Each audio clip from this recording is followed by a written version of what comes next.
Delhi assembly से BJP अरकान को मार्शल्स के जरिए बाहर निकाला गया। दिल्ली असेंबली में बीजेपी के 3 अरकान को बजट इजलास के पहले दिन मार्शल्स के जरिए बाहर निकाला गया, जो आम आदमी पार्टी की जानिब से जेएनयू तलबा पर गद्दारी का मुकदमा चलाने मंजूरी देने में ताखीर के खिलाफ एहतजाज कर रहे थे।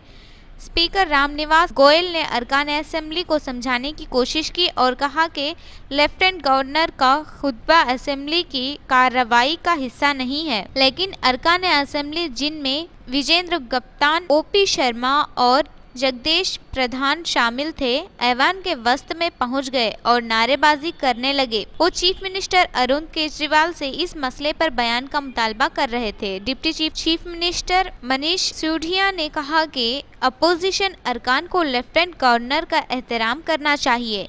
गवर्नर के खुतबे के बाद वो मसले को उठा सकते हैं, लेकिन अरकान के शोर और गुल की वजह से स्पीकर ने मार्शल्स के जरिए इन्हें ऐवान से बाहर कर दिया।